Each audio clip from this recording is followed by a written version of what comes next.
네, 조선일보 신면입니다. 윤성희 사장 부친을 살해한 피해자가 부동산에 투자해 막대한 빚을 졌다는 주변인 진술이 나오면서 군품을 노린 계획범죄 가능성도 높아지고 있습니다.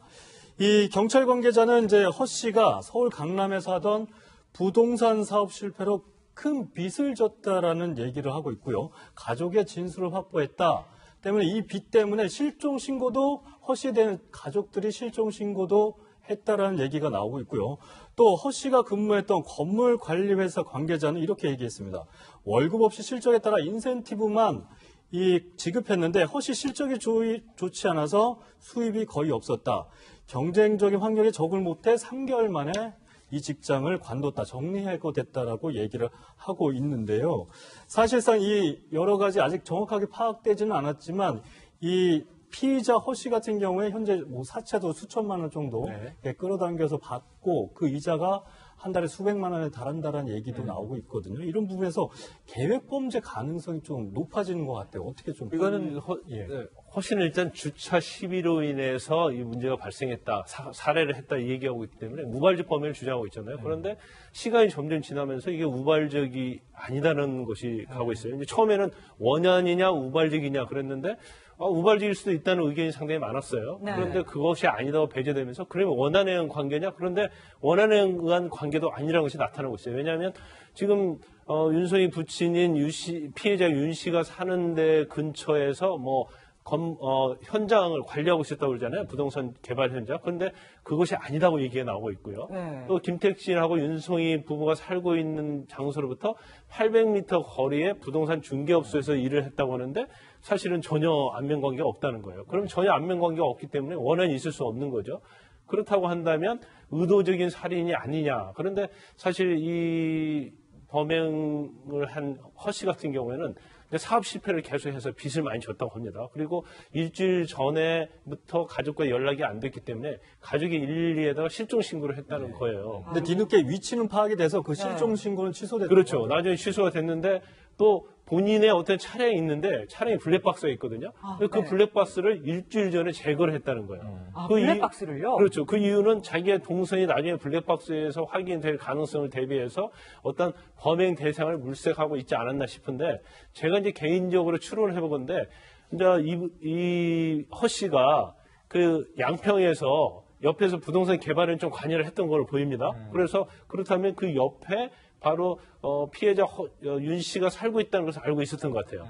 그럼 굉장히 경제적으로도 부유하고 더군다나 윤성희 씨의 부친이라는 걸 알고 있었기 때문에 일부러 노리고 범행을 했을 가능성이 크지 않나. 그러면 결과적으로 어떤 금품이랄지 재산적 이익을 위해서 계획된 범행이라는 이제 결론에 우리가 이를 수 있는 거거든요. 그래서 지금 어떤 경찰의 수사 상황을 보면 우발적이 아니고 계획적인 범행이 된 것이라는 그러한 사실들이 하나씩 지금 확인되고 있는 과정이다. 저는 그렇게 봅니다. 네, 지금 피의자 허 씨 같은 경우에는 당초에는 자신의 살인 혐의 자체를 부인하다가 우발적인 범죄다 이렇게 얘기를 하고 있지만 지금 계획 범죄 정황이 속속 드러나고 있습니다. 어제 새벽에 도주하다가 붙잡힌 모습 보시죠. 네, 범행 혐의 인정하십니까? 왜 죽이셨나요? 범행 혐의 인정 안 하세요? 피해자하고 어떤 사이세요? 양평에서 차량 바꿔 타셨던데 왜 그러신 거예요? 전라도 지역 가셨던데 특이한 이유가 있나요? 말씀 신경 한 말씀 해주세요. 피해자분께 피해자 유족분께 한 말씀 해주십시오. 네, 지금 모습을 보면 말 한마디 하지 않고 고개를 절레절레 흔들면서 계속 자신이 지금 우발적인 범행이다 이렇게 주장을 하고 있잖아요. 네. 일단은 이제 주차 분쟁이 있어서 그것 때문에 우발적인 범죄를 했다고 이야기하는데 조금 더 자세한 상황은 이제 여러 가지가 좀 살펴봐줘야 그래야 이제 계획 범죄일지 아니면 우발적인 범죄일지가 좀 나타날 것 같고요. 근데 한 가지가 조금 안타까운 건 뭐냐면 범죄는 나쁜 거죠. 당연히 나쁜 거고 범죄에 대해서는 당연히 처벌을 받아야 하는데 지금 얘기를 들어보니까 이제 사업 실패가 있었고요. 그 부분에 인해서 큰 빚이 있었고 또 한 가지는 그 실제 이제 이제 다른 곳에 가서 일을 하다가 3개월 전에 또 정리해고가 됐다는 거예요. 그럼 먹고 살 길이 막막한 겁니다. 그리고 이런 부분에 대해서 아마 여러 가지 복잡한 상황들도 있었을 것이고 얘기가 나오는 바로는 이번에 피해자가 이번에 새로 이렇게 주차장을 조금 정비를 하면서 그 주차 자리가 3군데를 이렇게 될 수 있도록 돼 있는데 그 자리에 이제 자꾸 다른 사람들이 되니까 거기서 주차 분쟁이 좀 그전에도 있었던 모양이에요. 네, 이 부분에 대해서 좀 이 예. 주변 주민들의 얘기가 좀 엇갈리고 있죠. 네. 근데 이제 이런 상황에 이 사람은 거의 지금 개인적으로는 수세에 몰린 상황이었고 이게 계획 범죄였다면 정말 이거는 정말 잔인한 범죄이고 만약에 우발적이었다고 한다면 우리가 사람이 가지고 있는 심리적 압박이 워낙에 크거나 현실적 압박이 큰 경우에는 작은 사건에도 그 안에 잠재돼 있던 분노가 촉발되는 경우가 있어요. 근데 이제 어쨌든 피해자가 발생했기 때문에 이게 너무 안타까운 상황이긴 한데 만일 이게 우발적인 상황이었다면 이 사람에 대해서 누구도 도움을 청할 사람이 없었던 것 같고 이 부분에 대한 분노 조절도 누군가 옆에서 도와줄 사람이 전혀 없었던 것 같아요. 저는 이 부분은 조금 안타깝게 생각하긴 하는데 어쨌건 지금 상황을 볼 때에는 적어도 지금 목 부위에 치명상이 3군데나 있는데 이게 경동맥에 문제가 생겼잖아요. 이 부분을 볼 때는 우리가 보통 그 범죄 심리 이야기할 때 이 사람이 가지고 있는 마음의 상태도 되게 중요하지만 칼을 어떤 식으로 잡아서 어느 부위를 찔렀는가 어떤 식으로 찔렀는가가 굉장히 중요한데 근데 지금 이번에 치명상을 입은 곳의 상처에 대한 얘기를 들어보니 이 부분은 그냥 우발적으로 찔렀다고 하기엔 너무 좀 굉장히 깊은 상처였고 또 이 칼을 잡은 상황이나 이런 것들도 굉장히 계획범이 아니었는가 이렇게 다들 추론을 많이 하시더라고요. 아니, 이게 동정 여론이 조금이라도 있으려면 뭐 사람을 죽였다 용서받을 수 없는 범죄인데 지금 이호성 교수님 말씀하신 게 경제적으로 벼랑 끝에 몰렸다가 극단적인 선택을 하는 범죄들이 종종 나오거든요. 한 2년 전에 어떤 일이 있었냐면 강남의 주차장에서 주로 여성을 대상으로 칼을 들고 가서 지갑을 내놔라, 카드를 내놔라. 그런데 이 사람이 이제 비슷한 처지인데 오래 굶어서 손에 힘이 없어서 칼을 떨어뜨렸어요. 그래가지고 이제 굉장히 범인으로 체포는 됐지만 뭐 상해를 입히진 않았고 절도도 실패를 했고 그리고 야 얼마나 굶었으면 저럴까 도둑질도 제대로 못하냐 이런 동정 여론이 일부 있었어요. 그런데 이 경우에는요, 저 완전히 좀 상황이 다른 게 윤송희 씨 부친을 타겟으로 정한 것 같다. 이건 명확해 보입니다. 그러니까 아까 일주일 전에 블랙박스 제거했다고 말씀하셨지만 범행 2시간 전에 현장에 도착해서 이 피해자 윤 씨가 나가는 걸 지켜보고 있고 2시간 후에 돌아오는 걸 보고 있다가 거기서 시비를 붙이고 범행을 저지르고 그 피해자의 차량을 끌고 4km 이동을 하고 자기 차를 감춰뒀던 걸 가지고 도주를 했는데 임실까지 내려가서 붙잡힌 거예요. 그렇죠. 양평에서 범행을 하고 또 흉기도 미리 준비했었고 흉기도 미리 준비를 했고 그렇다면은 그 양평의 외진 전원주택까지 찾아가서 보통 이런 범행을 저지르지 않아요. 이런 범행은 도심에서 벌어지는데 이 본인이 강남의 고급 매물을 거래하던 부동산 중개업자니까. 네. 그러면 차라리 그 한양 주택단지라든가 한국의 비버리 힐즈도 있고 비싼 지역이 많아요. 양평까지 왜 갔을까? 이것은 윤 씨를 지목했을 가능성이 크다. 그렇다면은 사위가 김택진 회장 아니냐?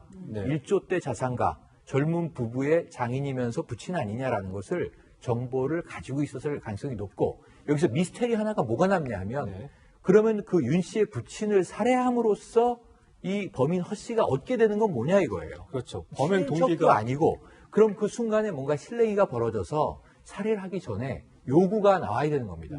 돈을 뭐 몇백 내지 몇천 달라든가 아니면 당신의 지갑을 주고 비밀번호를 알려달라든가 아니면 뭐 현금을 뭐 뺏었다든가. 근데 지금 허 씨가 무엇을 훔쳤는지는 아직 밝혀지고 있지 않아요. 그럼 사람을 죽였을 때는 돈이 중요한 목적인데 돈을 얻지 못했다. 그러면 또 다른 가능성은 분노 범죄 가능성이 있죠.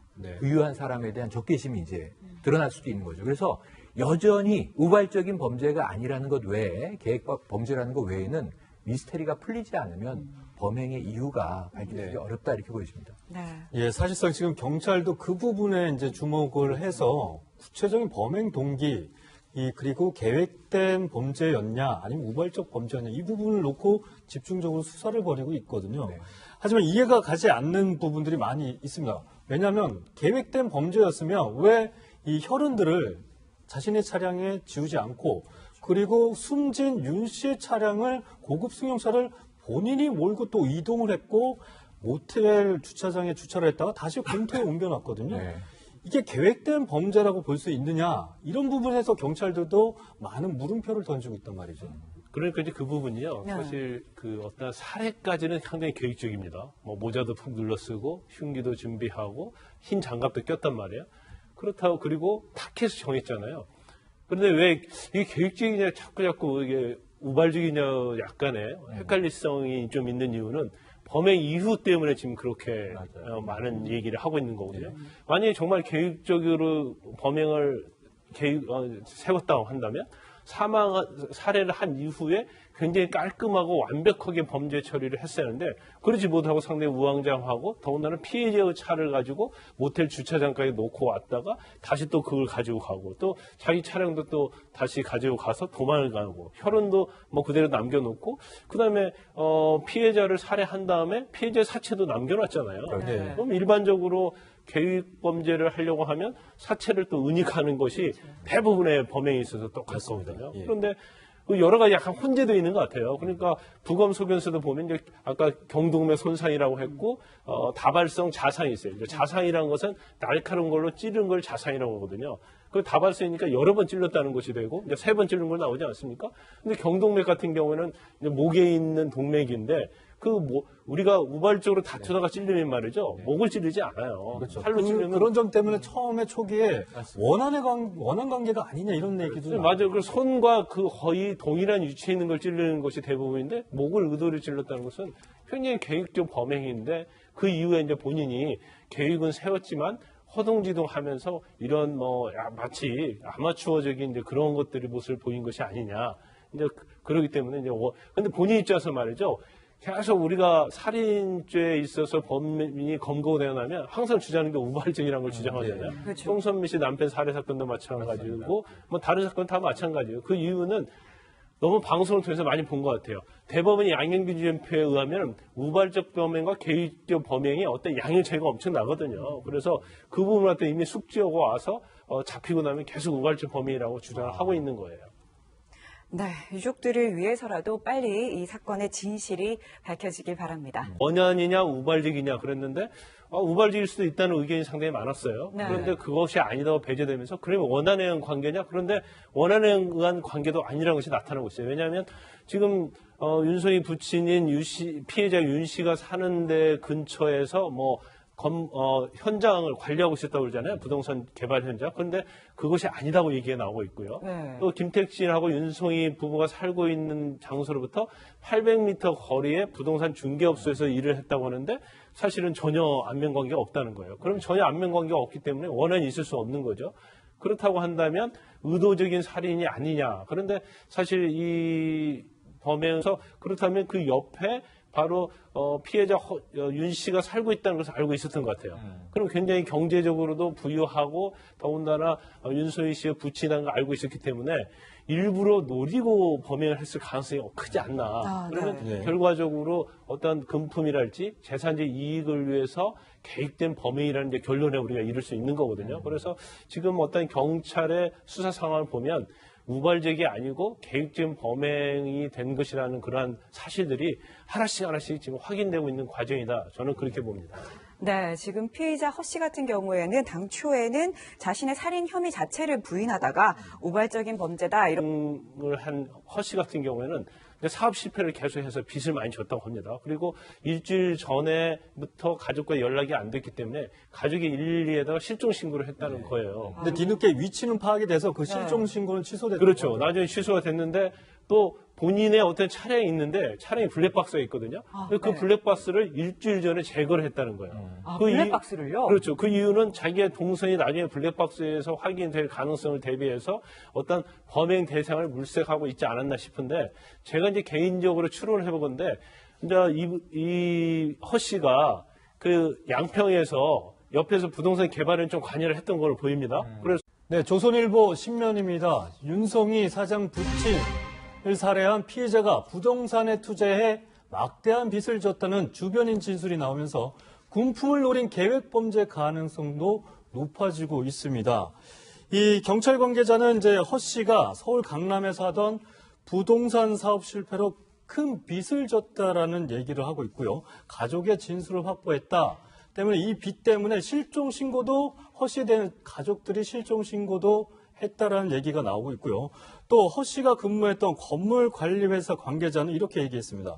월급 없이 실적에 따라 인센티브만 지급했는데 허 씨 실적이 좋지 않아서 수입이 거의 없었다.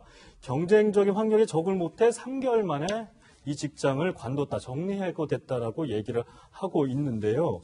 사실상 이 여러 가지 아직 정확하게 파악되지는 않았지만 이 피의자 허 씨 같은 경우에 현재 뭐 사채도 수천만 원 정도 끌어당겨서 받고 그 이자가 한 달에 수백만 원에 달한다는 얘기도 나오고 있거든요. 이런 부분에서 계획범죄 가능성이 좀 높아지는 것 같아요. 어떻게 좀 이거는 허 씨는 일단 주차 시비로 인해서 이 문제가 발생했다, 살해를 했다 이 얘기하고 있기 때문에 우발적 범행을 주장하고 있잖아요. 그런데 시간이 점점 지나면서 이게 우발적이 아니다는 것이 가고 있어요. 이제 처음에는